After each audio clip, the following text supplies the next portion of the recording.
trying, just getting by.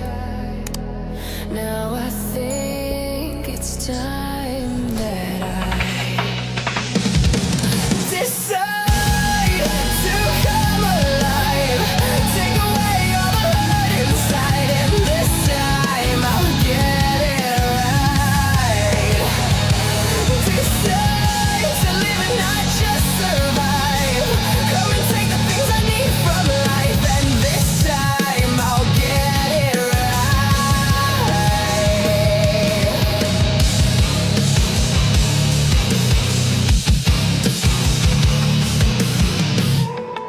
Is it in my soul? Is it in my soul? Is it in my soul now?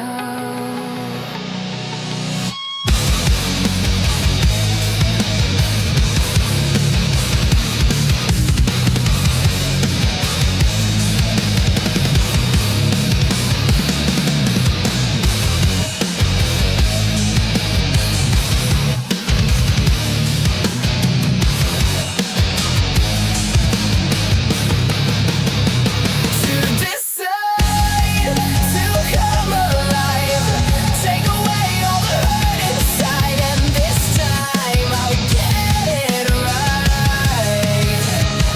Decide to live and not just survive. Come and get the things I get behind, and this time I'll get it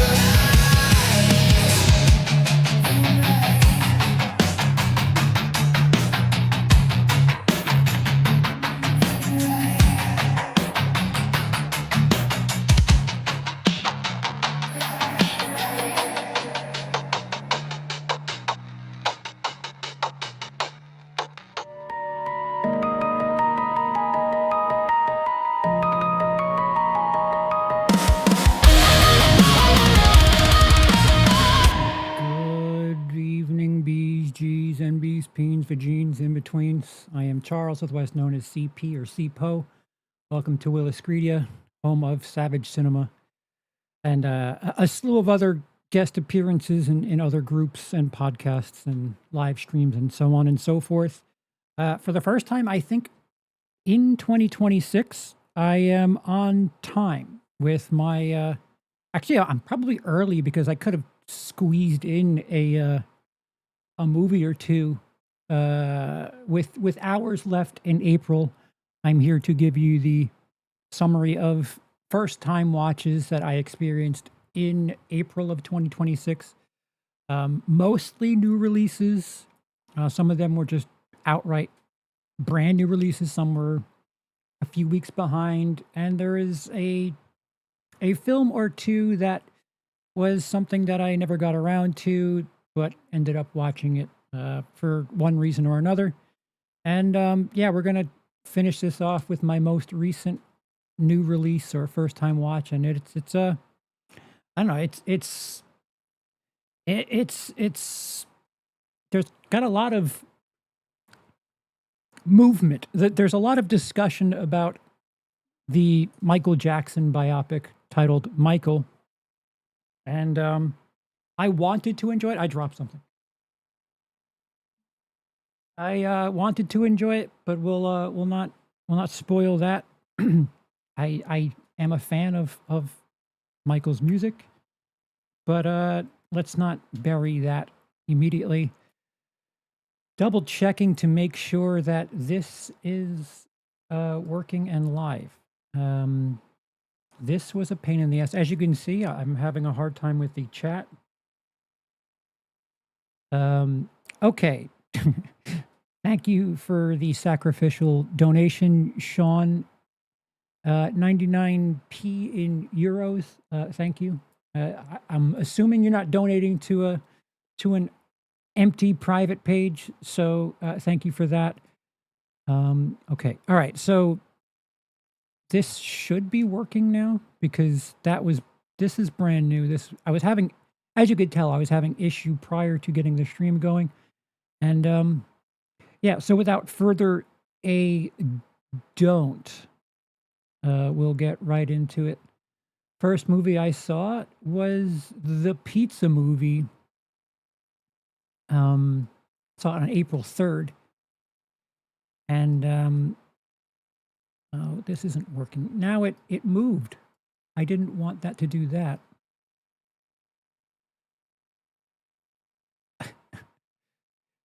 On the job training. All right, so my review for Pizza Movie. This isn't incredibly unique, but what even is anymore? It's a college drug comedy that feels like one sequence from 22 Jump Street stretched out over the course of half the movie. Throw that in a blender with Harold and Kumar, then take the gore-filled humor of Sarah Squirms. Thank goodness she's in this then. And you have the movie. It does suffer from the loud and quick edits equals comedy trope of the digital era, so I just didn't have enough energy or patience for it. But I can imagine a chemical alteration may make this experience considerably different. I think it's great that we have comedies like this sincerely. More choices gets more films like this made, so I don't hate it. I just didn't gel with it. And yeah, well said by me. It's not very often that I'll be as as wordy and coherent as there. But yeah, I think it's on Hulu. It's on one of the streamers. If it's not Hulu, it's on Amazon. It's again, there's nothing revolutionary about it. It's two college age kids who are I believe there's also a third party that, the hot chick, or it feels tropey, but it's not exactly the same as what you would imagine. But anybody from the 80s, 90s, 2000s, and 2010s with their own version of this college comedy can recognize the beats of this movie, which, it's not saying anything bad about it. It's just nothing really refreshing. I don't know how else to put it. It's the same old song and dance, but with the Gen Z modern things being said. It's fine. What did I give it? I gave it 2.5. I'm really hard on comedies for a number of reasons, but yeah, a Pizza Movie on, if you have streaming platforms. I don't remember if it's Hulu or Amazon. I don't think it's Netflix. But people that I follow, 5 stars, 4 stars, 3 stars, and 1.5 stars. So it's all over the place. And I don't know what Patrick Willems gave it. So the scores are pretty all over the place, if you could see that over my head here. 1.5, 3, no comment, 4, and 5. 5 stars from Hoax is that's a score. Although he might be affiliated with the movie, so it's speaking of tropes, it's a very big trope on Letterboxd for people in the movie to give the movie 5 stars. I'm not saying that he's in the movie, but every time I see a 5-star rating on a film that's like otherwise getting 2 stars, and it's like, I was in this and it was a great time. It's like, yes, it's a great group of people to work for, but how is the work of art? All right, let me not be a grumpy shit. It's too early for that. Next film. Can I just X this out? No, I just move over. Crime 101. I would have loved to have talked about this with Brian. If you're unfamiliar, Brian and I did the Buy It, Stream It, Skip It over on his channel. That happened last weekend. Check it out. We discussed 5 movies, of which, did I have any say in any? I don't think I. Well, anyway, I was telling him to watch this movie. As you can see, spoiler, I only gave it 3.5 stars. So it's not like I was like, oh my God, you need to see this. But I was interested to have a discussion about this for a couple of reasons. My uncle hooked him up with a couple of movies that we can kind of talk about. And this was like the one that I circled and like, Brian, watch this. and he didn't get around to it. So maybe next time. Anywho, my report on Crime 101, which I watched on April 5th, this is on Amazon. I like the fact that we're seemingly getting a Heat-ish movie every 15 years or so now, if you're counting The Town. And considering this is the same guy who gave us American Animals, I was quite intrigued. It doesn't quite have the polish of Heat and lacks the charm of The Town. But I didn't get bothered by an otherwise stretched runtime. Having Thor, the Hulk, and 2004 Catwoman in the same movie where they just get to chill out was a nice touch. This may be the perfect movie for the platform it's on. A 2+ hour film that may feel a bit slow in a theater but could benefit from people enjoying this in the comfort of their homes. Once again, it's not quite either Heat or The Town, but that's far from a negative. At times, I felt myself looking at the watch as the story felt like it was in tar, but by the third act, I was rather invested and eager to see where it all came together. Regardless, I feel like both the characters and the story proper could benefit from a tightening in points to make it a bit more fluid and an experience. Probably one of my sleepers of the year so far. If you're on a plane or something where you have to chew up time anyway, I would absolutely suggest giving this a whirl rather than another selection of Friends episodes. I mean, I'm starting to realize that me telling people to watch a movie on a plane, I don't know if that's a glowing endorsement so much as listen, it can't hurt. You're stuck. You're stuck. You've got to kill time. Why not that? I think that's my mentality is if you hate it, at least you help distract yourself in that time where you couldn't be anywhere else. But this and another movie that I discussed with Brian last weekend, I gave it the on a plane, on a train, in a bus recommendation. But yeah, if you have Prime, check it out. I think the other thing about having streaming movies is you can kind of disengage if it doesn't have you drawn in. You can just back out. It's you don't really have money invested the way you would, a theater trip, getting a babysitter, all that stuff. This you start watching it, you do the first act quiz, and if after the first act you're not feeling it, you just eject. And I don't know if that's better or worse. I've certainly tested more movies out because of the streaming platform and being like, oh, all right, well, let's see how it goes. And we'll get to another one that I did the streaming platform test on. But first, Red Riding.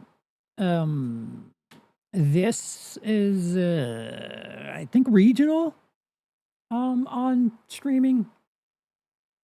I think this, I'm not trying to take anything away from the fact that this is a pretty low budgeted movie, but it feels as if it is of the mentality that the Winnie the Pooh folks have.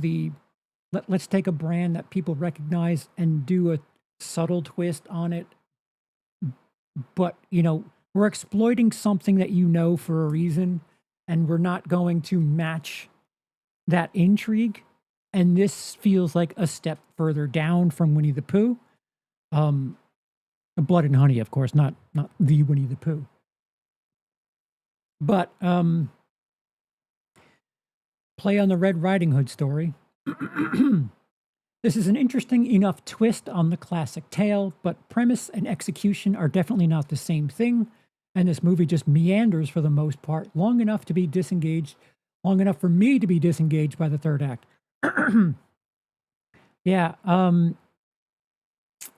surprised I have 5 likes on that. 1.5 stars is what I gave it. There's no bite to it. It I don't know. If you think something like Twilight isn't well established and doesn't earn your doesn't earn you with its lore, this does even less a job. And Twilight had some money behind it. Um, I don't I don't know who I would recommend this movie to because it just feels like it's tackling a gimmick and not really initiating like at no point during this movie do you watch it and feel like, oh, this person had something to say. Very clearly, this is a fan of this IP, and they had a unique twist that they wanted to put on it, and here it is. Um, no, not really much of that at all. Um, there's elements of it that I don't know. They make it seem like it's this like revelation, this big reveal, and I don't know. I don't know if it's because I watch hundreds of movies a year or what, but I was just like, yeah, of course, yeah, no, I get it. I mean, I, I I'm wondering if a I don't know, a young girl who likes YA films wants to do a bit more grown up material to watch. This might be something that they'd be interested in, which I am neither a young girl nor into YA type material. So, hello, Doc. We'll get to that, Gray. that is our big closer.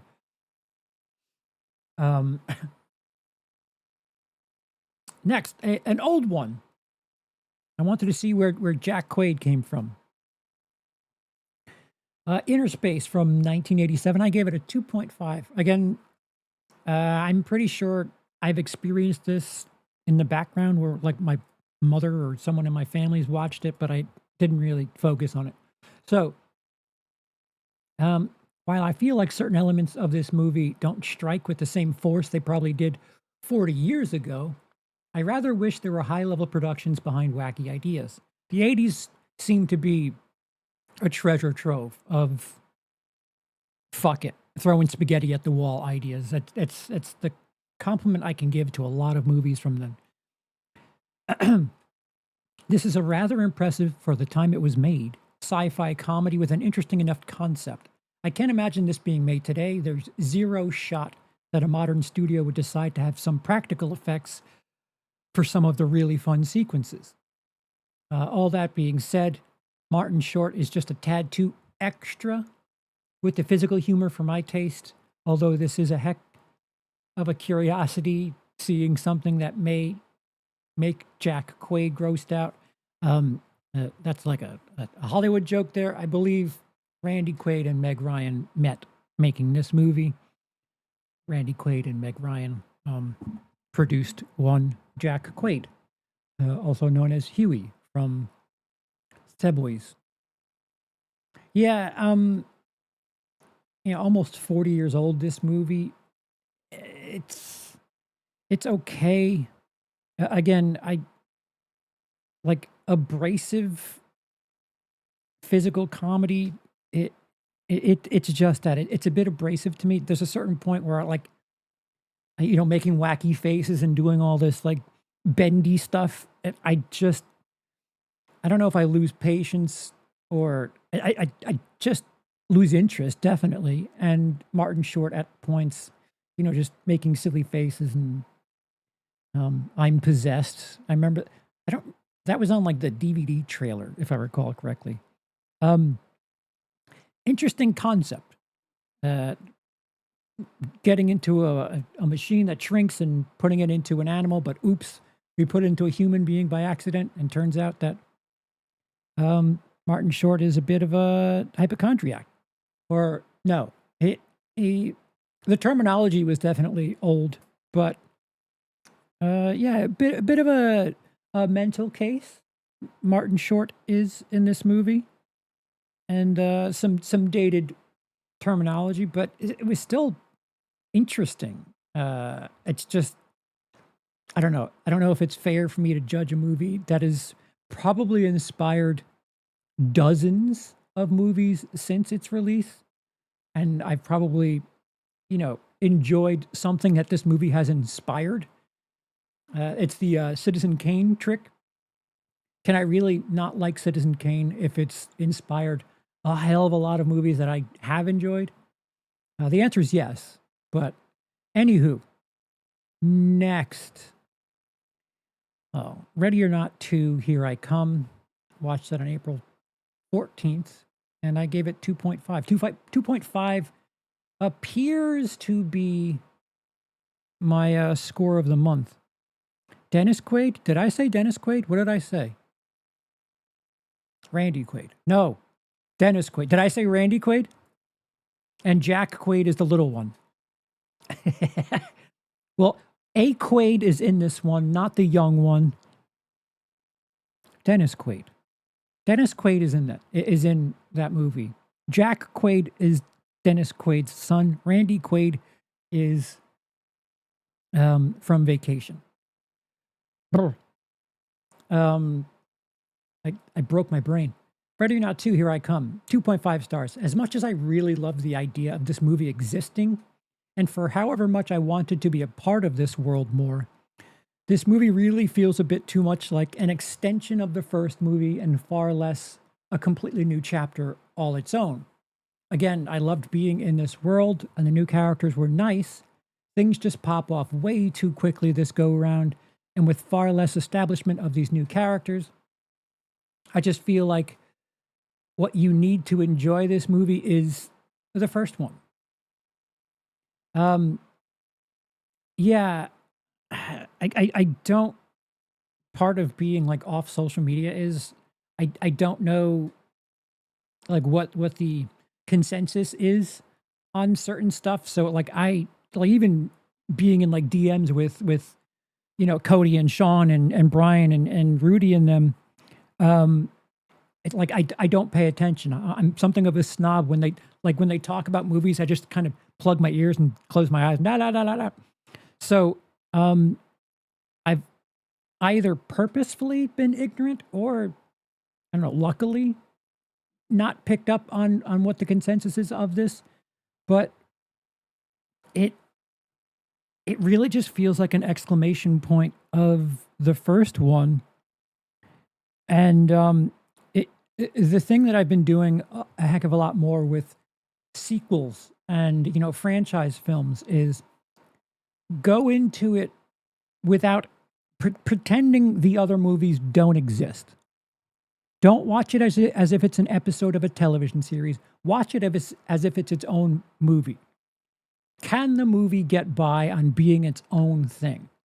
And this movie cannot get by on being its own thing because it like literally just picks up from the end of the first one and really needs you to know what happened there because sister rolls in and they come across things like I was trying to think mentally of the 3-act structure of this movie, and there's no real intro. It's just conflict and resolution, which I guess if you're plugging part one and this together, you're then making the second half of part one the first half of the conflict, and the first half of this movie the second half of the conflict, and the third act of this as the third act of the two film bridge there. But even still, it if that's the mentality, it dies off at the end. I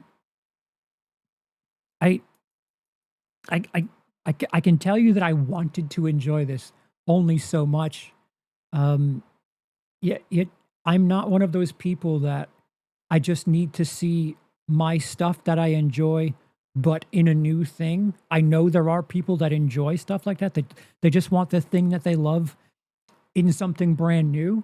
I am not that person. So for as much as I enjoy this world, I enjoy the idea. You've got to do more than just, hey, here's those characters. Oh, also a sister and new family members. It kind of takes away from the first movie because it's like, oh, what's to stop any of this, like, you're just treating it like an ongoing thing where I don't respect the villains. I don't respect the challenge if it's just like, oh well, that was nothing. Wait till next time. Um, like this television series, this like video game boss battle type mentality of making movies. I'm not a big fan of it. And it's, again, if you isolate these movies and just grade them on like their sole existence, um, you're gonna have a hard time. Like a lot of things that I've seen as defenses of franchise movies, as defenses of sequels, is, well, without blank insert movie here, it really plays into that. And it's like, well, what if you're just watching this movie? What if uh, by happenstance you're just trying to onboard a new fan without having to do homework? It's really weird that like great television lately has been more like long form movies, and big budget films have just been like um episodic television. It's really weird that they've kind of flip-flopped that, great movies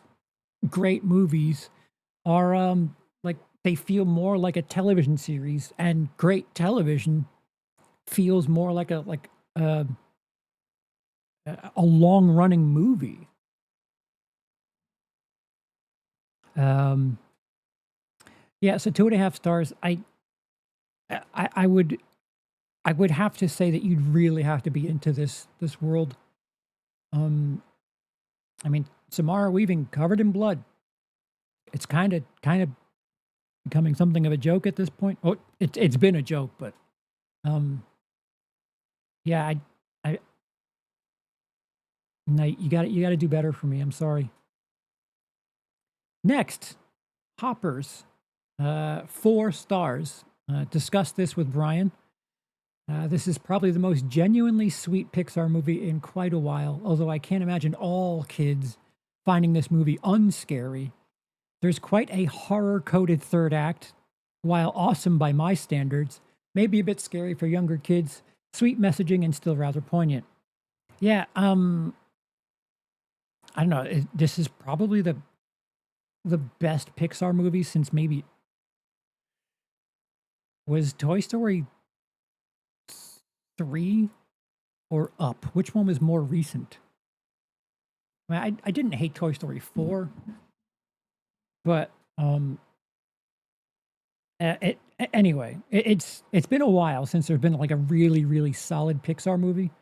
Emily likes the one where the Day of the Dead, Coco. I think it's Coco. But it's been a while since I've watched a Pixar movie and been like, I quite enjoyed that. Thank you.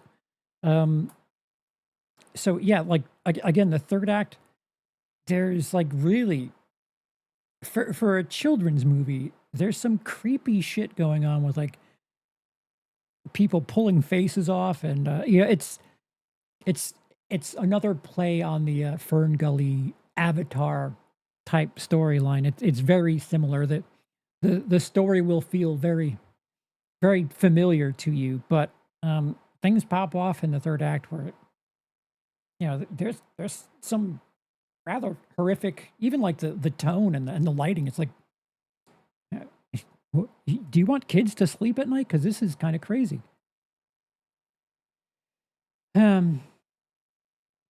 Next, yeah, if you want to hear me discuss this further with Brian, it's on the Riot Stream It Skip It from last week. I don't know why I didn't put more words into this, but a movie that is nearly 30 years old. I don't know why I'll watch a movie from 2007 next too. The Rainmaker. Didn't realize that I had not seen all of the Coppola stuff, but 3.5 stars. Kind of an odd one. And I think this was my joke review. Lucky for the rest of us here in reality, insurance companies are only evil and corrupt in this movie. See, it's funny because 30 years ago, they were talking about how terrible insurance companies are, and they've solved it. Plus, insurance companies are only bad in movies.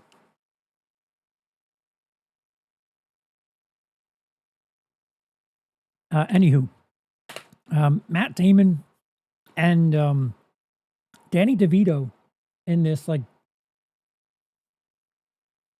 it's quirky at times. It's like a courtroom movie where they're taking on a big insurance company that has done some terrible things. They didn't pay for someone's insurance and they ended up dying, and Matt Damon is taking on someone's case who can't afford to obviously pay for insurance and can't afford to sue them. And Danny DeVito is Matt Damon's assistant, and they're trying underhanded tactics, but that's only because it's matching the nature in which this big bad insurance company does things. It is not A Few Good Men. And again, tonally, it's chopped up, it's broken, it's weird. Where I'm like, is this trying to be goofy? Because the subject matter is a little weird. I don't know if it could be played to be like, a way to lighten the mood, but I don't know. At times I felt like taken out of the movie because of silly stuff that was happening. One scene you have someone dying of a disease, and the next scene you have Danny DeVito like sneaking into garbage cans with like, silly music in the background, dope, dope, dope, or he's like feet up out of the garbage can, digging in. They don't match, but you could have far worse things that happen in movies, I guess. Tonally, it's just kind of choppy. But I'm glad I saw it first time. Waited 29 years to watch the Rainmaker. Don't know what I was waiting for. Oh, here we go. Is this the only other streamer that I watched? There might be one more. But this is on Prime. And yeah, it's called How to Lose a Popularity Contest. It stars a TikTok influencer. I don't have much to add to that. Tubi movies always seem to have too much gloss/flat lighting on them to feel anything remotely close to cinematic. This movie feels like someone tried to get the essence of Shane Dawson's Not Cool, but wanted it to be less abrasive. For those of you who don't know Shane Dawson, who's a YouTuber, got studio money to make a comedy. They did this television series. It was called The Chair, I think, where two separate filmmakers shot the same script, and they funded both of them, and the television audience got to vote on which movie they preferred. And Shane Dawson, who already had millions of followers on YouTube, won with his awful movie, which was just like, I don't know. I think it was the first time that, like, as an adult, I'm like, oh, these aren't jokes. This is just like saying racist things because, like, you can add cartoon music, but you've got to earn the ability to say some of this stuff, and like it's awful. Again, this movie isn't quite Not Cool levels, but it just has that same rapid fire approach of things that, I don't know, there's no real earning anything. That's the similarity I can make to the two movies. Not Cool is bad. I don't know. I think Emily and I discussed it. I don't know if we did like a review proper, but not good. Anyway, to this movie, How to Lose a Popularity Contest. Also, I can't help but think of the female lead character as if you were to ask AI to recreate 2000 Katie Holmes, but it's AI, so it's whatever this is. The crackers bit got me to smile. Otherwise, yikes. Yeah, the crackers bit is a one-line thing that could have been shot in between takes. Don't watch this movie for the crackers bit. Yeah, it's I forget. I'm not well versed on it's a play on a Shakespeare. I forget. They make reference to what they're mimicking in the movie. So it might not even be Shakespeare. I've erased this movie from my memory, which isn't really that hard, even though I only watched it 12 days ago. It's weird because it's a girl who wants to be popular or school president, but people don't like her enough, and the boy that is interested in her is a bit too nerdy and not popular, and she likes him, but pushes him away when he asks her help for becoming school president. And then she ends up helping the guy that bullies her, but she was kind of like smitten when she was younger, even though he ended up bullying her. And then his love interest ended up like, it was just, I don't know. Again, it's nothing fresh, and they go out of their way in the movie to let you know what they're copying. Again, it made such a mark on me that I've forgotten it.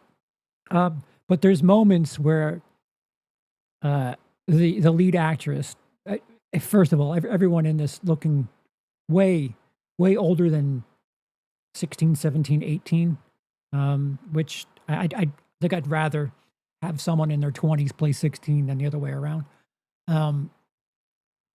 The actress in this movie, there were so many times that she, like, I don't know if it was mannerisms or what, but like early 2000s Katie Holmes, pre-Batman Begins, where she like had that weird, just, I don't know. It's hard. There's this intangible thing where I'm like, man, it feels like she's like a Katie Holmes cover band. But that's what stuck with me about this movie.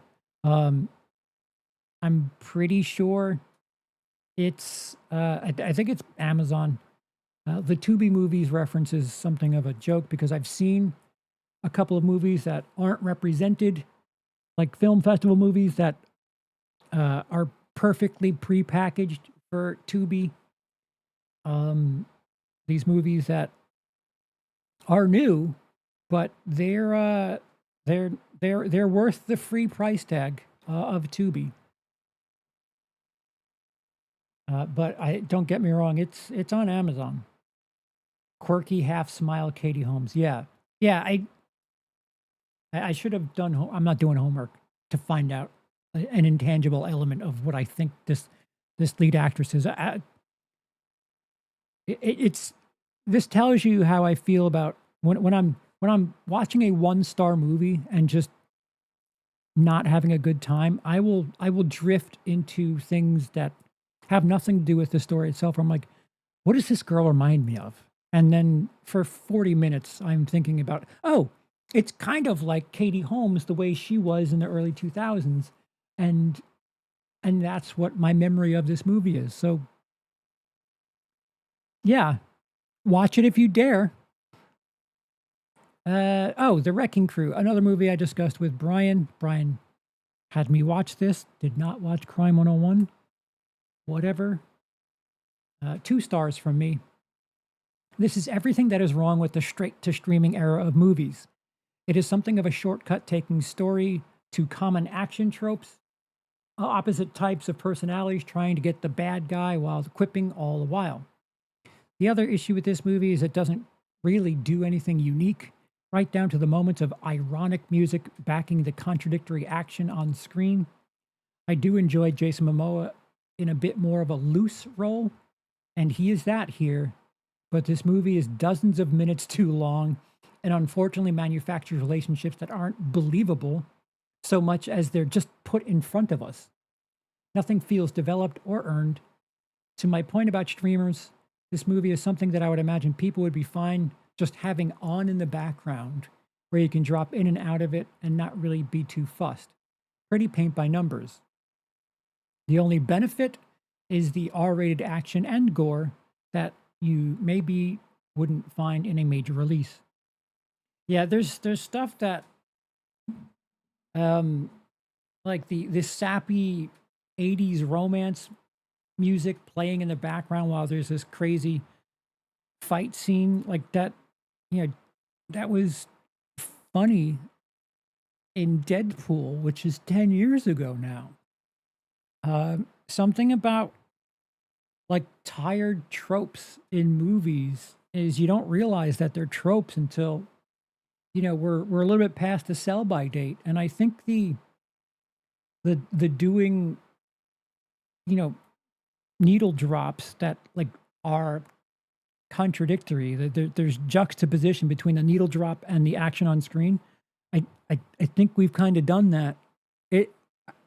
I'm kind of looking for movies to be sincere at this point. I don't know. That's what my escape would be at this moment.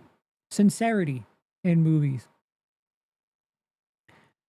Okay. Next, why'd I put nothing? Another movie I discussed with Brian. Project Hail Mary, currently my #1 film of the year. 4.5 stars. Every now and again, there's a film that reminds you that sci-fi is very much still great. Project Hail Mary is that reminder for 2026. Thanks for that informative mouth digestion, Charles. Yeah, I saw it earlier than that. I did not only see it 6 days ago. I might have logged it on the 24th. It's fantastic. If it's still in theaters, if you have the opportunity to see this on a big screen, do it. You know, we had Sinners around this time last year, right? It feels like what Sinners was last year, Project Hail Mary is this year. It's fantastic. Again, I discussed it at length with Brian on his channel last week. Go there for that.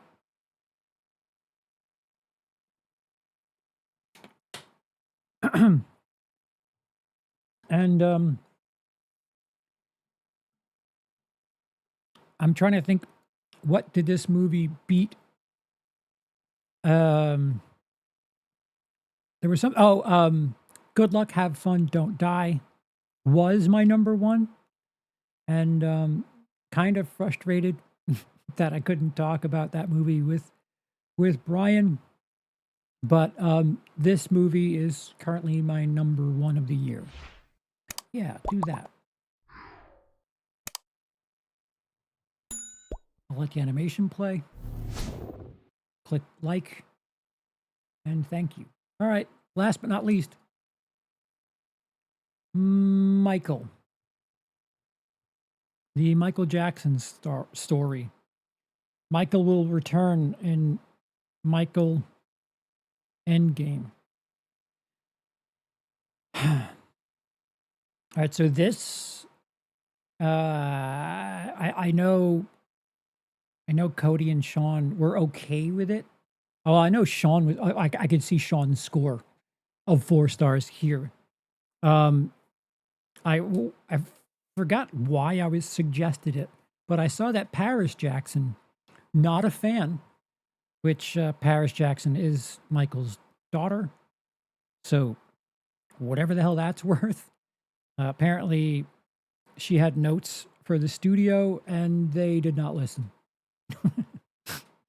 Which, I mean, to be fair, this movie takes place before she even existed, which, like, I don't know what the hell that means.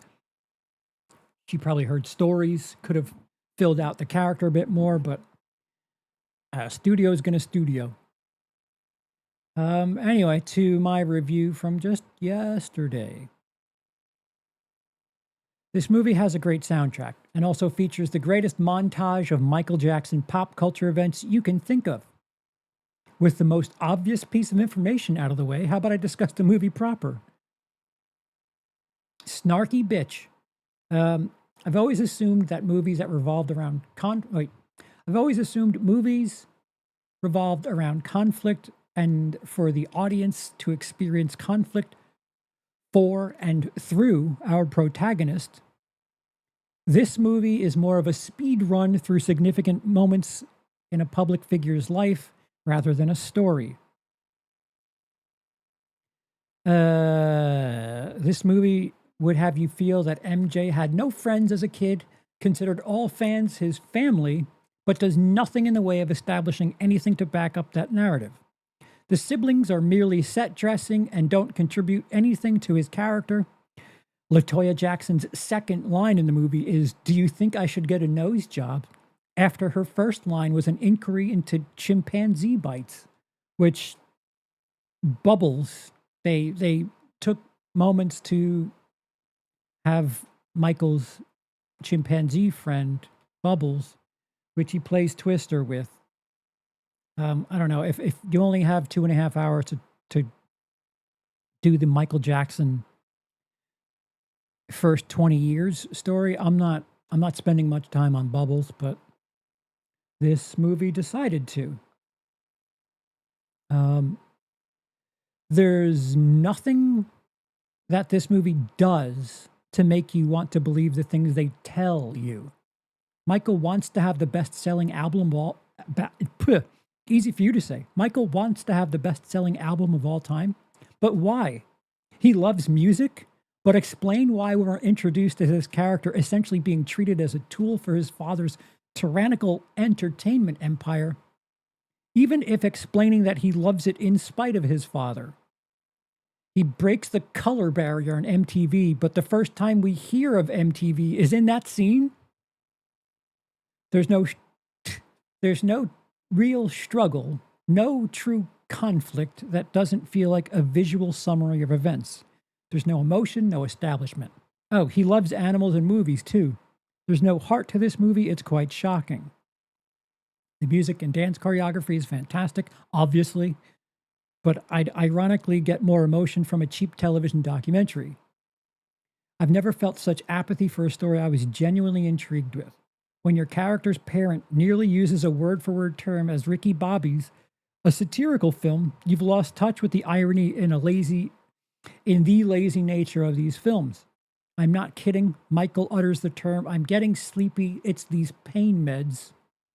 If that's not highlighted for the sequel's downfall arc, they've done an atrocious job of being heavy-handed and drunk on Easter egg placements. Yeah,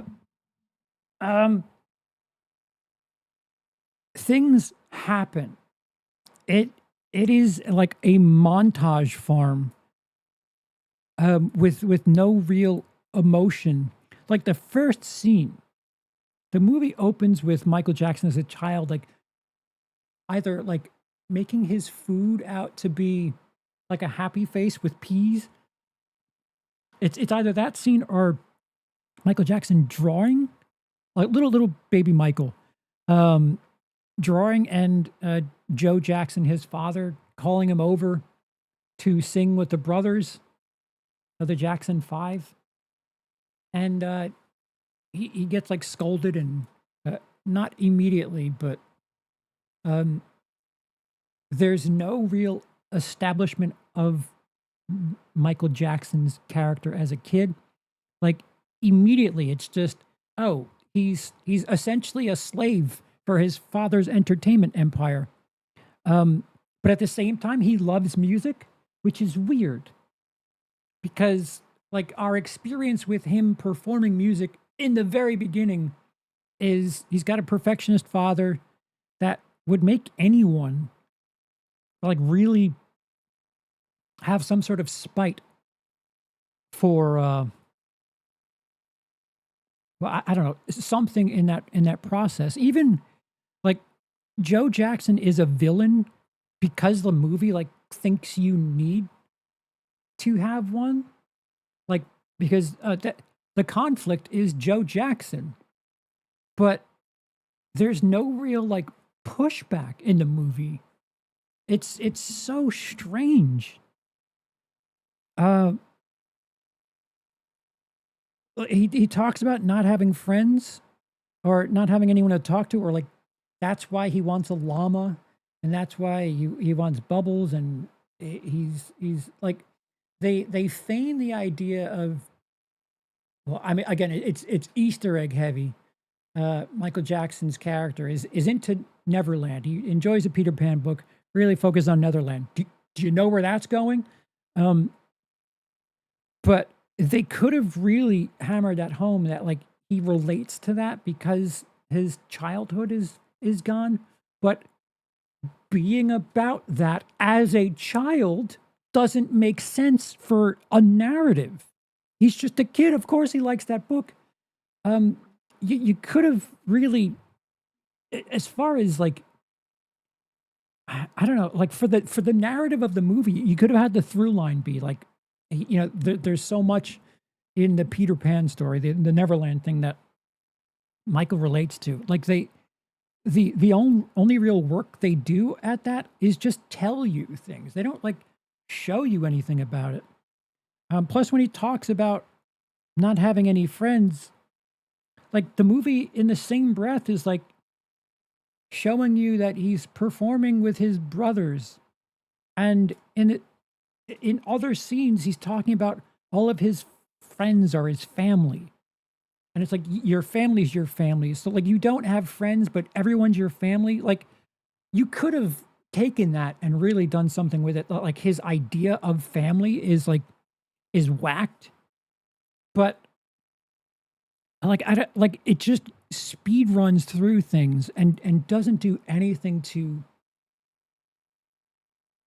emotionally earn or deserve any of that. It's so wild. I I don't think Janet is in this movie. It's weird Latoya is in it, but she's got like two lines. Like the brothers don't have like dialogue. It's so fucking weird. I'm wondering what they did with this movie. Did they want it to be one movie? Because shit, if you knew you were going to do sequels anyway, make it 3 movies. Make the first movie the Jackson 5 era and have the drift off from the first movie to the second movie be his solo career in the 80s, and the third movie be the downfall thing. Everything that has kind of tainted his character. Like I don't know like how much thought was put into this, but it's wild that this movie is mostly, or at least half of the movie is like the Jackson 5 one. And oh, Joe Jackson's a tyrant, and but also Michael Jackson loves music, and he really loves people, and when people get shocked to meet him, he laughs along with it, and like the movie just tells you things and needs you to be like, okay, that sounds good, okay, thank you. Like the whole MTV won't play a black artist thing. What? Can you explain that again? Treating this movie as if you've no experience of anything. Like the world building is ours to do as far as this movie. You need to know what MTV is. If you're in fucking Zimbabwe watching this movie and you hear that line where, oh, Michael Jackson is the first black performer on MTV. What is MTV, you would ask? Although maybe not. It's a pretty big thing people know MTV. But can you explain what that means? Because I don't recall there being a big thing about MTV. It was just the beginning where they started doing like music videos. MTV was what, 2 years old when Thriller dropped? It's so wild where like I don't know, if you watch 42, about Jackie Robinson and how he broke the color barrier in baseball. They spend time showing you what the conflict, the trouble, the hurdles that Jackie Robinson had to overcome to become the first black baseball player. But in this movie, they just dropped this little seed in there, like, oh yeah, Michael Jackson, first black performer on MTV to get his videos on. Is that not important, or is it important? Why did you put that line in there? Because if it's important, can we have some sort of feeling behind that? Or are you just telling us shit? Like, are you just going through all the things that did someone in the production team just read all of the the cliff notes or a Wikipedia article of big events of Michael Jackson and just cover that. Oh, don't forget Bubbles. It just tells you things, and I think. Listen, if you enjoy the movie, that's great. Listen, if anything, I didn't mind the music. The soundtrack's fan-fucking-tastic. But I could just listen to the soundtrack then, or just put on a Michael Jackson greatest hits album. Like if you're gonna have a visual element to it, can it make it worthwhile? The dance sequences are interesting. They don't like they show you like behind the scenes stuff for the Thriller video and Bad. There's a moment where the movie implies that Bad was made because of the Bloods and the Crips, and Michael Jackson wanted to represent that we don't have to fight, and that's why he had gang members or people dressed like gang members in that video. Like, this movie really wants you to think that everything that he was doing was so next level. But the problem is when you're doing these things, like every scene, he's solving something about pop culture out. Like, we don't have anything to go on. Like, you're just telling us, oh yeah, he made this video as a way to get gangs to join together. Like, all right, you're gonna have to show us what gang violence is, and not just him watching a news article on the news and be like, oh wow, Bloods and the Crips. I've got just the song to solve this. It's so soulless, which is hysterical, because his music is quite the opposite.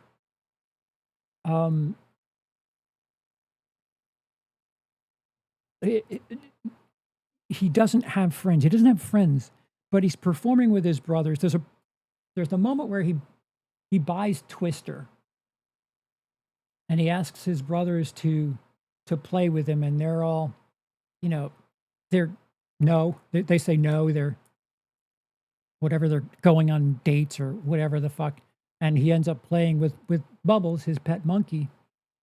But you could have established that Michael was too young to hang out with his brothers, and like really given us a reason to think that Michael felt like an outsider, and have that be part of the reason that like he moved away from the Jackson 5 and wanted to do things in his solo career. I don't know. Like, it's impossible to not bring whatever your emotions are of the performer, the person, what you're going to have your own headcanon to bring into this movie. Because if you had someone who was in a coma for 50 years and showed them this movie and then asked them to tell you what they felt, I'm dying to know what it would be, because it doesn't have the emotional punch that a movie should. And it's more, again, it's more just a montage of like greatest hits of things in Michael Jackson's career. And some of it just feels very fabricated. very self-important for the sake of making him seem that much bigger a deal. But there's all these little lines, it feels like an even more cynical version of what Bohemian Rhapsody did. And I really wanted to enjoy Bohemian Rhapsody, but it felt like, all right, we just got it here. Let's have Freddie Mercury show up late, and it's a fight. But oh, they're gonna write Another One Bites the Dust as a way to solve their fighting. Like, listen, contrivances happen in everything, but holy fuck, can you try? Can you try to earn some sort of emotion here and not have it feel completely coincidental? Like, oh man, thank God the bassist was there to write Another One Bites the Dust. Otherwise, they would have been fighting. And this movie does that, where like they're trying to figure out the name of the album for Thriller, and at first it's Human Nature, and I don't know. It doesn't feel like Michael so much as, I don't know, pop culture. It feels like a movie about pop culture and events surrounding Michael. It's not a movie that I would say is about Michael Jackson, the person, the performer, whatever.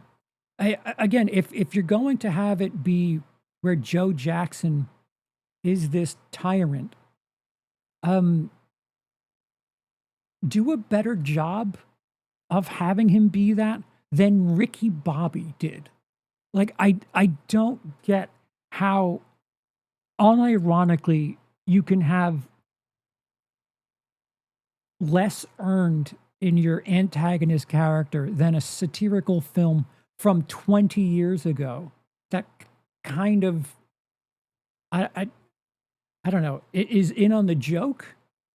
The fucking, if you're not first, you're last. Like, I audibly scoffed. Like, oh my God, you're not even trying. If you're not first, you're last.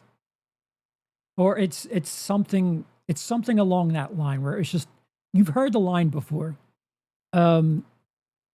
It's just frustrating, because if Joe Jackson was as bad as he really is, like when Michael Jackson starts getting ready to be a solo artist, he asks to do solo stuff, and Joe Jackson's like, "Yeah, you could do whatever you want, but from 9 to 5, you're on my dime. If you want to make your own album at midnight, you could do that, but 9 to 5, you're mine." And then Michael Jackson has the studio or the radio, the record label execs fire Joe Jackson by fax. Spoiler, sorry. And like, he's angry at it, but he's still around. Like, there's like there's nothing to come of the fact that, like, Michael Jackson fires his father as his manager because he's like still around. They're still in the same house, and they cross paths every now and again. And, you know, Joe Jackson just shows up in the kitchen in a scene where he's like, what are you doing here? It's like, have you told us where this guy lives? Because it seems like you all live together in this mansion, and if he's only fired and not out of the house, doesn't he live there? Again, if it didn't do the pedestrian job of showing you Michael Jackson dancing and great tracks, this is a like a terrible movie, like really terrible. The 2 stars is because of how much I enjoy the music and the dancing. There was something that they had in the movie when he's doing the Thriller video, and like Michael Jackson wants to have a take where the camera should be back in a wide shot to show his feet, and he's like, I forgot what the line was, but Michael Jackson said something along the lines of, they need to see the feet because it's where the emotion comes from. And I don't know, I feel like a better filmmaker could be able to portray the idea that facial expressions, if you have to tell us that in the movie, then tell us that in the movie. But the thing about movies and moving pictures, the emotion is in the face. Sure, having the full body for dance moves is one thing, but to have them have some sort of conversation and have that end up being something moving forward would be interesting. Have that conversation happen where, the director, which is John Landis, have him say something like, "Oh, well, we need to see your face so that we could portray the emotion you're going for," and have them having butting heads a little bit, where Michael Jackson will say something like, I really need them to see my feet because I'm doing something different or special, and have some sort of struggle, otherwise known as conflict, and have it lead into something where this Smooth Criminal video happens, where you need to see like the spectacle of what Michael Jackson's doing. The face does not matter in that moment, but tell us that. I mean, for fuck's sake, like Michael Jackson, who likes movies, I know that because he watches a bunch with his mom and eats popcorn. That's what I know. He likes horror movies, and I might as well just do thriller now because horror movies are fun. Isn't this popcorn delicious? It is so childish in the nature in which it wants you to, I don't know, fall for the things that it's just telling you. It's just, here's an event. Here's what you need to know. Don't feel anything. On to the next thing. It's like episodic. None of it really resonates. I'm shocked. I saw someone say something along the lines of the third act falls apart. I don't know. I guess I don't know. I guess you can tell that they had to move things around, which if this was originally shot as like a 3-hour movie or something like that, I'm dying to know what the original cut looks like, because the first half still kind of doesn't work for me. It's something that I'll probably watch again for a number of reasons, mostly because we're getting a sequel to this. Michael Jackson will return in Jackson 5 Endgame. But there's so much that it just, trust me, bro, is what this movie is. And listen, if you're looking to see this movie show Michael Jackson become a villain or, something of a tortured soul, you're not getting that. There's literally a scene where Joe Jackson beats Michael and like nothing happens of it. It's just weird. It's weird that Joe Jackson beats Michael Jackson and Michael Jackson still ends up getting a little lippy. It doesn't matter. There's nothing that comes of it.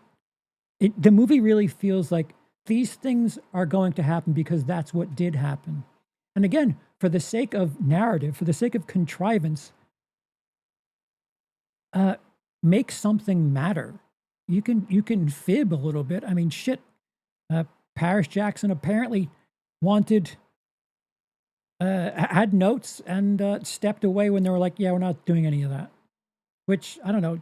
If anyone has more emotional attachment to the human being than the entertainer, it probably is Paris Jackson, but what the fuck do I know? It doesn't look like it's going to do super well. I remember talks of it being like $1 billion movie were out there, but I don't think it's at 300 million yet. And it's not, it doesn't really have glowing reviews. I forget that Anton Fuqua is the director of this. That's unfortunate. Although, Too Fast, Too Furious. Yes, I'm human. I'm human. Yeah, it is.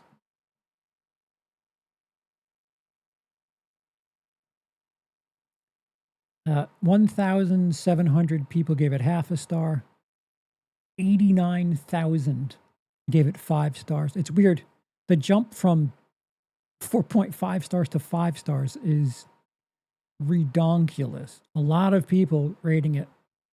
Did this many people see it? So people enjoy it on Letterboxd. It's 3 stars or higher. See, Sean, you can't see that. Sean give it 4 stars. Chris Duckman, surprise, surprise, has no score for it. Well, why should we know what a critic thinks? Karsten gave it 2. Cole gave it 2. Sean says, when Michael debuted with a Rotten Tomatoes score of 27%, my immediate thought was, did I watch a different movie from everyone else? Because I thoroughly enjoyed this from beginning to end. The movie covers 66 to 84 with an epilogue in 1988 and is about Michael Jackson's relationship with his father and his family. Relationship? And trying to stand out as an artist while getting out from under his domineering and abusive father's thumb, while dealing with the loneliness that comes with fame. Yeah, I don't think it did a good enough job of showing that. Jafar Jackson does a great job capturing the aura of Michael Jackson without falling into the impersonation. And he captures the loneliness. Coleman Domingo plays Joe Jackson with a domineering presence from the very beginning. He's overtly the villain, but there's a twist. By demanding perfection, by pushing Michael to be the absolute best, from a very young age, he crafted him into a legend, but he did so in ways that were abusive and repugnant. Yeah, see, Sean's a fan. I feel like he's connecting dots that aren't like the movie just merely suggests the line and gives you a dot, and Sean's okay with connecting that dot. With Michael Jackson, there's so much to unpack, even though 2 movies feels like we're skipping over important things, I'll say. His siblings are essentially background props. I agree. You don't get a distinct personality from any of them. I agree. And there's a way in which it romanticizes him, where all his quirks, his weirdness, any flaws he has are entirely tied back to something his father said or did. Yep, that's not. Shouldn't the movie make you work to earn that? I don't know. The popular review is, okay, the sequel better be named Jackson. Yep. Michael Jackson will return in Avengers Doomsday. Critics can suck my hee-hee.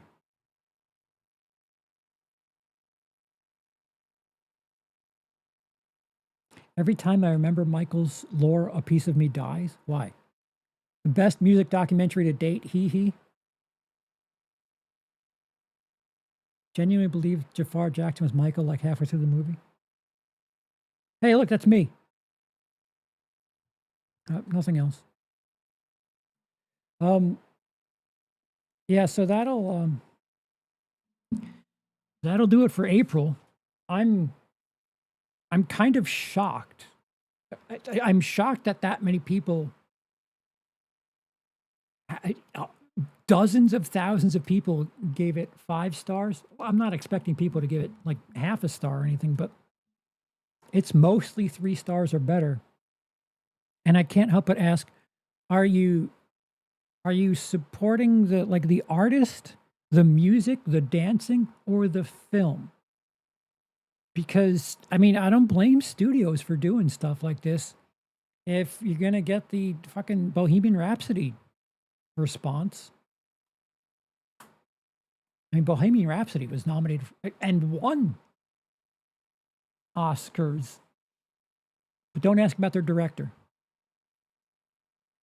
A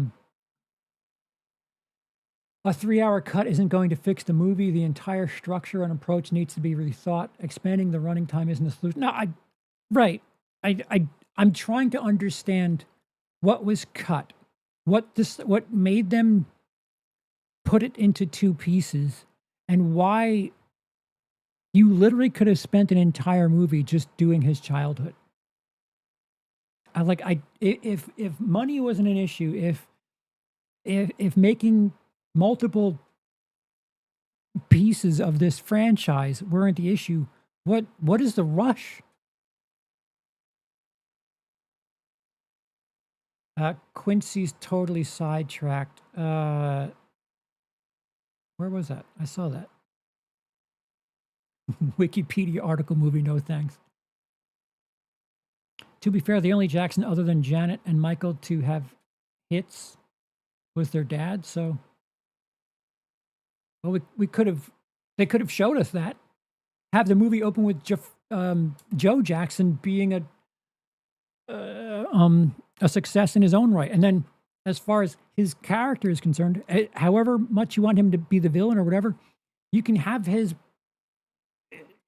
position. You understand why he thinks that things need to be a certain way because he's had the experience. You know, movies don't have to have just the protagonist have an arc. As a matter of fact, you probably should try to have all of your characters have an arc. A villain can have an arc. It can serve the purpose of the movie proper, but also help fill out the character.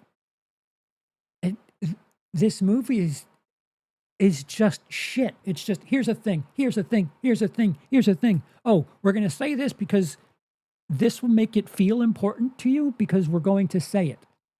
I don't know, the color barrier and the MTV thing. I was like, wait, first of all, A, did that happen?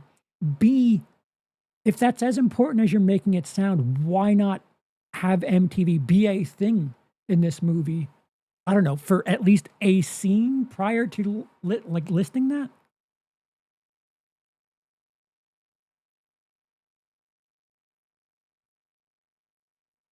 I don't think they'll ever do a better bio for him than the Jacksons, which I think was an ABC miniseries.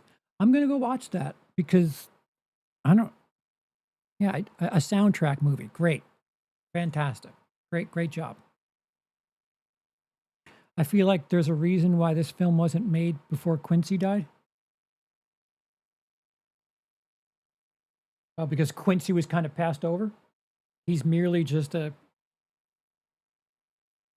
this movie just like lists people and like they talk about Eddie Van Halen's guitar part in Beat It, and it's just a fucking drop in line. It's so fucking heavy-handed and just like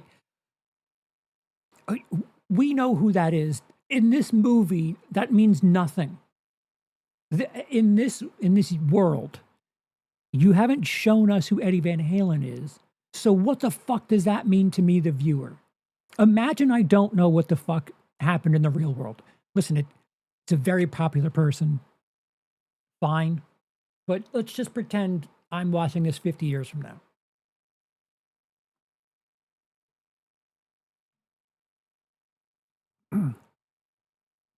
Did they at least cover his hot streak of commercials? I can't tell if you're joking or not.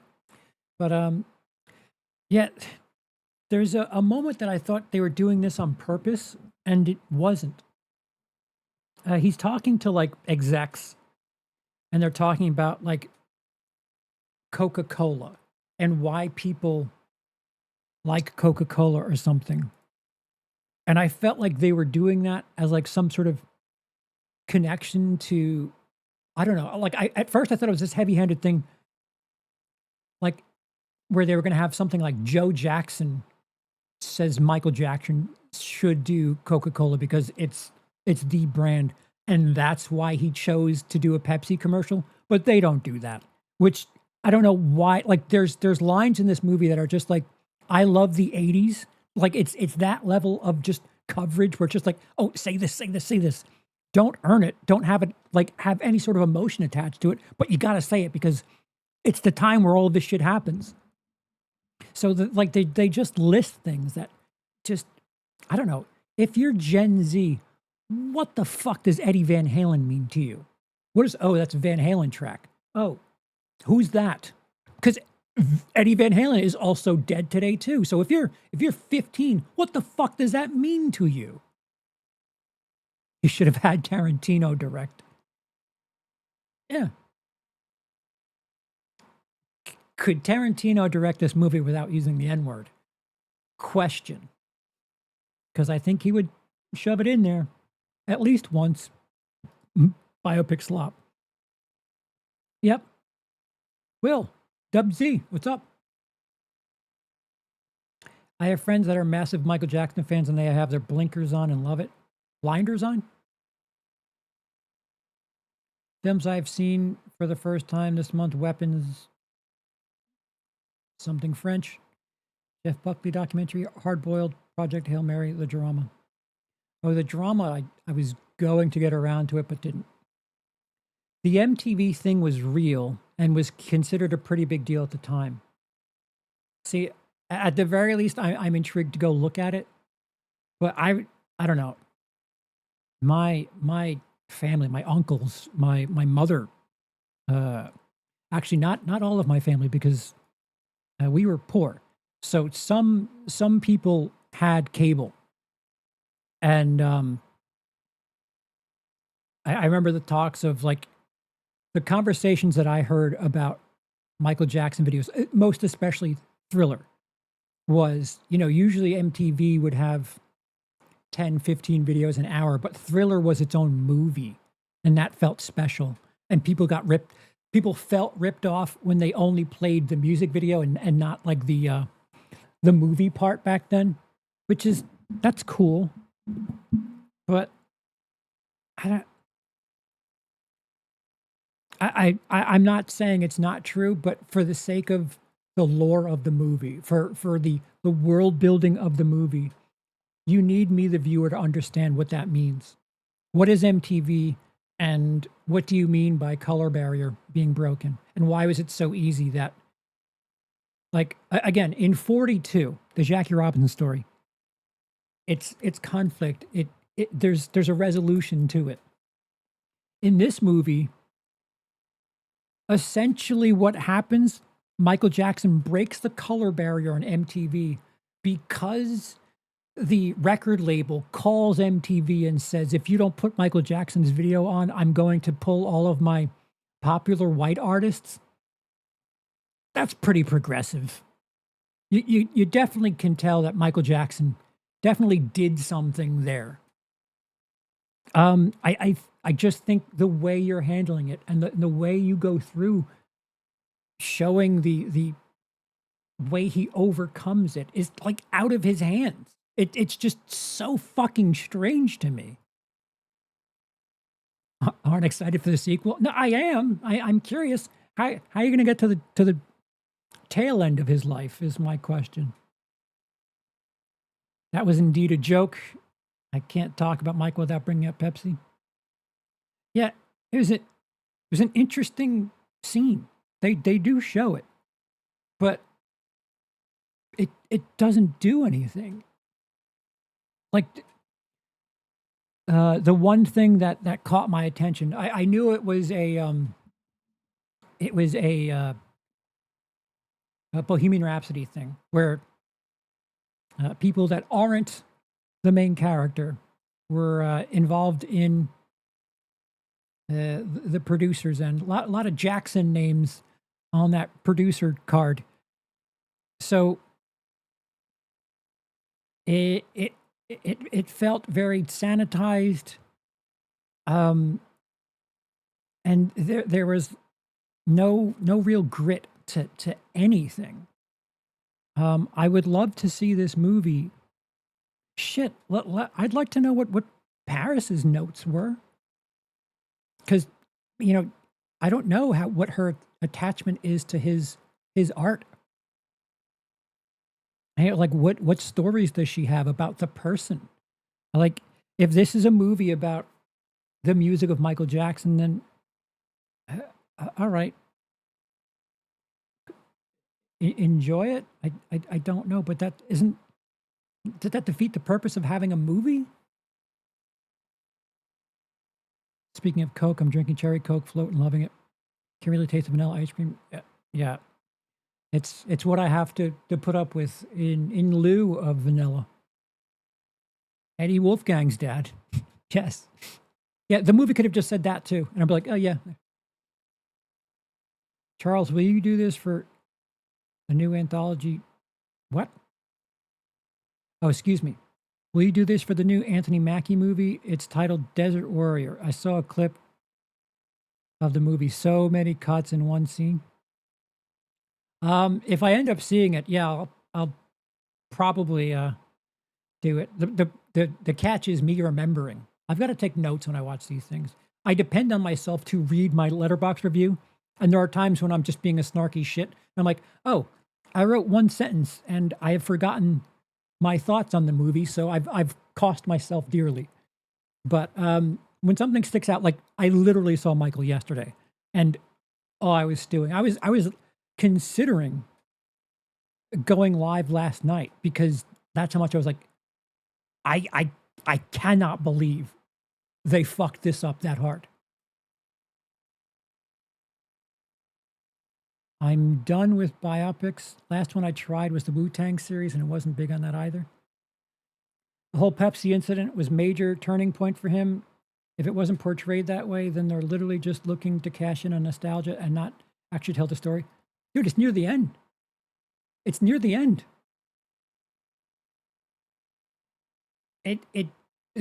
Again, thinking of structuring a film. 3-act structure, intro, conflict, resolution. Act 1, Act 2, Act 3. What's the resolution? Granted, it's now having a second part.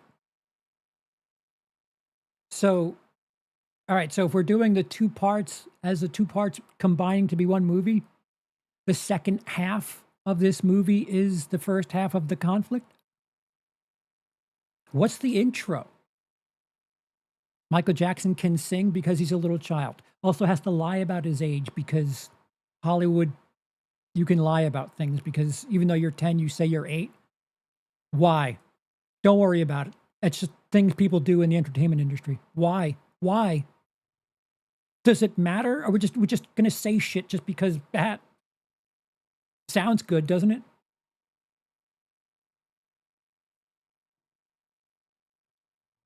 Nothing has any meaning. Like, it's not even like schmaltzy where it's like, oh, you're just playing on my heartstrings here. There's just like, it's just like, here's a thing, here's a thing, here's a thing, here's a thing. Say a popular name, say a popular name. Here's a thing. Hey, Pepsi. It's just like, what the fuck is this?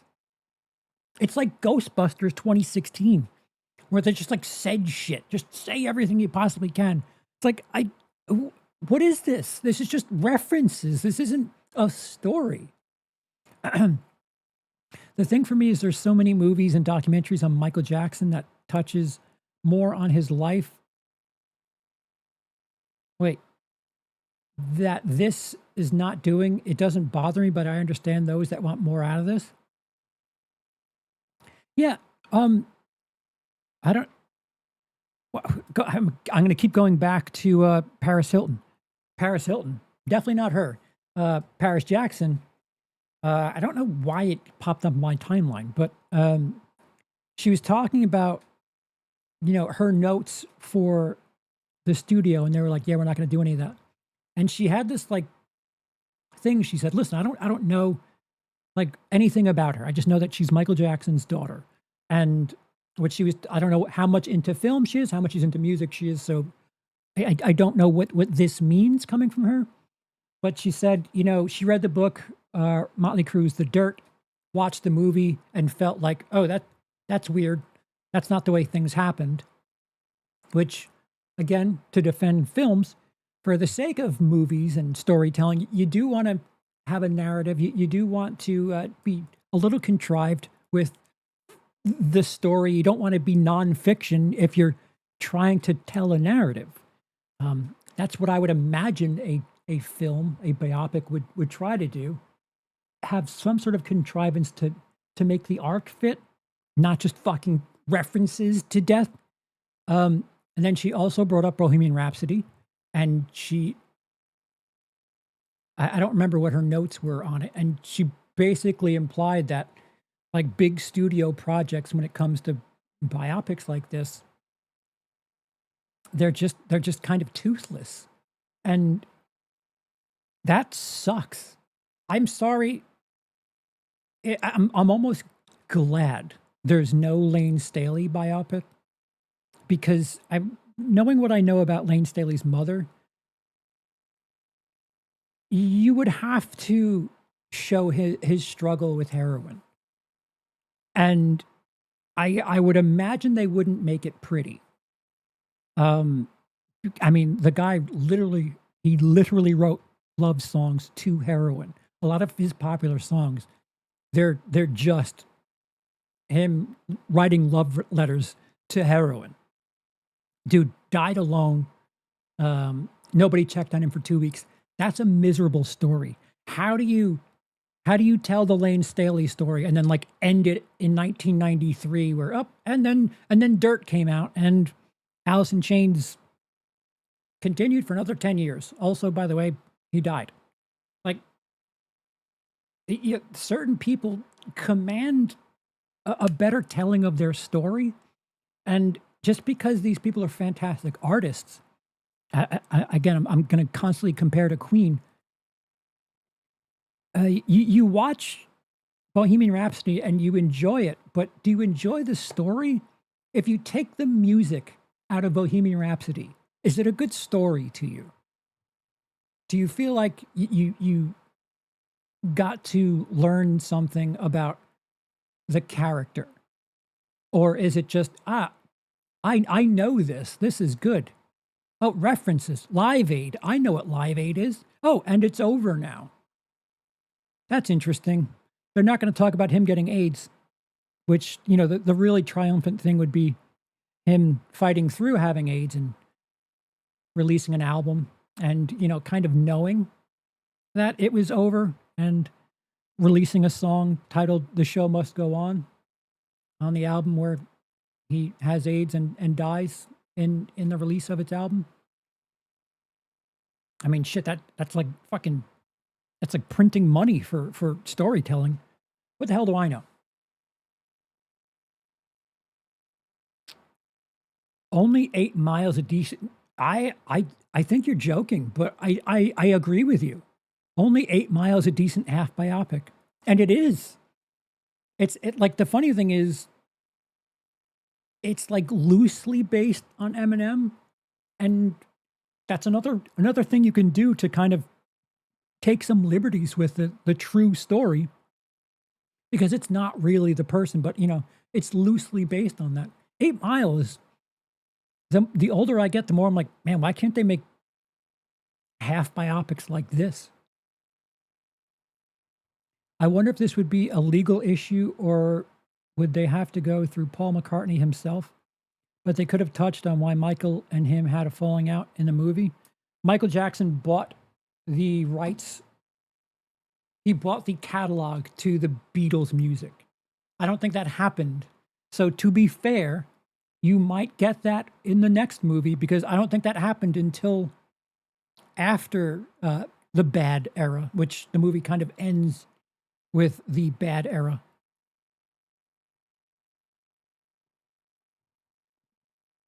So, I mean, if I'm judging it based on this movie, that's a reference they'll love to make. Hey, Paul McCartney, you know him, don't you? It's very possible. But,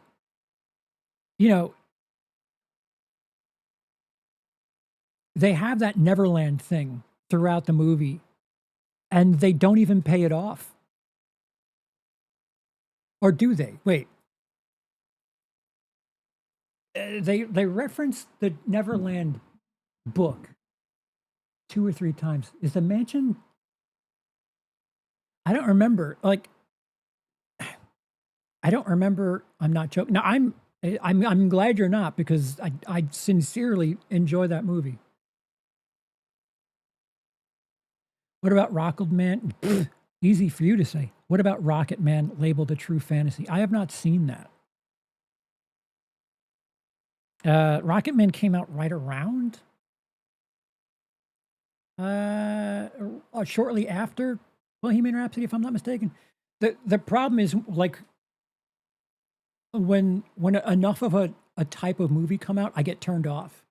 And Bohemian Rhapsody, I was like bothered. I was bothered for the memory of Freddie Mercury, considering 3 band members were producers on this movie that were not Freddie Mercury. And every time there was like a disturbance amongst the band, it was like, oh, Freddie's late again. Freddie's doing his thing. It's like, man, this definitely feels like this is the way it really happened.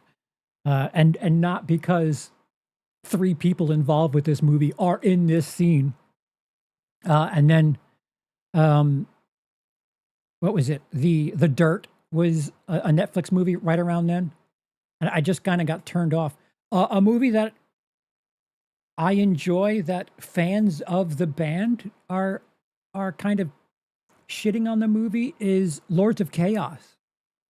But the movie tells you it's like different, like it's true, it's untrue, it's lies. I enjoy that movie, and I don't know, the fact that the internet was pissed off at it, or fans of that band were pissed off at it. The narrative made sense in Lords of Chaos. They were a bunch of posers, one way or another, and the villain of the movie was not a poser, was someone who believed this stuff and would follow through on things he was saying, which we find out that the main character in that movie was just all talk. And for the sake of the narrative, that, hey, you told your story, thank you. If it's true or not, fine. I'm not here for a nonfiction. It made me intrigued in the real story. I don't know. When I watch a movie, I don't think of it as nonfiction. And then when I watch a movie and I'm intrigued, I go and like look up, all right, how much of that was true? And sometimes it's nothing, but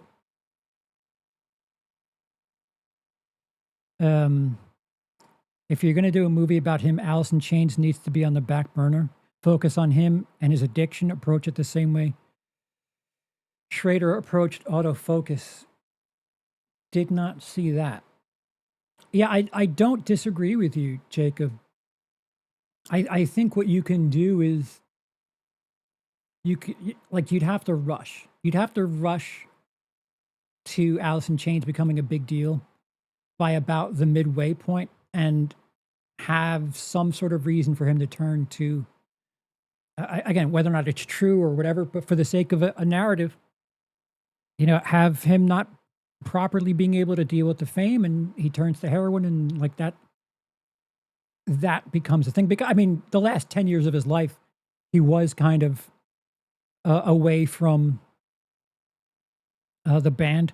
I mean, like, if you were doing the Michael, if you were doing the Bohemian Rhapsody, the Lane Staley studio project would end with Unplugged. And he'd be like, okay, that was 1994. Guy died in 2003. What? You're or 2002. You're skipping a whole bunch of shit.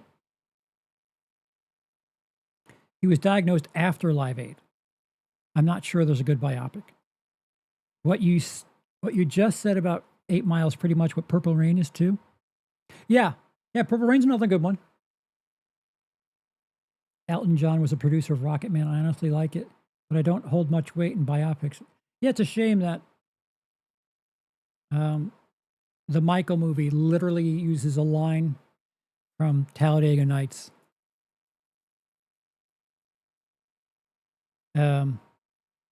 Yeah, I don't. I'm torn, because as much as I had a good time, with the music. I enjoyed seeing, like, him teaching other people how to dance, and like, his stunt guys. What do you call the people in the background? I don't know what you call the people in the background of a music video. But he's showing him his moves and everything, and they're like in awe. I could have done with more of that, to be honest, but like it was just so infatuated with shoving references and shit that like, oh, remember this happens at this time. Don't forget about this. Like, I mean, shit. Like, how did you skip the fact that he like went to the Oscars or the Grammys with Brooke Shields? Like, if you're going to play into the fact that he broke the white barrier on MTV, I'm pretty sure he dated Brooke Shields prior to that. I mean, I'm mostly thinking of that because of the Eddie Murphy bit. So my memory of it is based on a stand-up material, which is satire. So you could have leaned into that, like, Hollywood, the entertainment industry is kind of perturbed that a black guy was dating one of their chosen little white girls.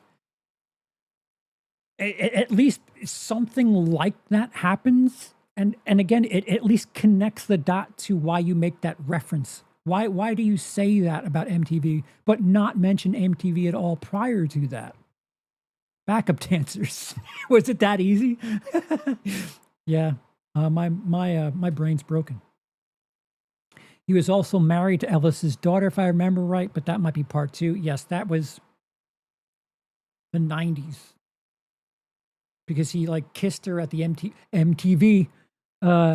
He kissed her. They opened like the MTV Music Awards, and him and Lisa Marie Presley came out and they just kissed and was just like, fuck is this?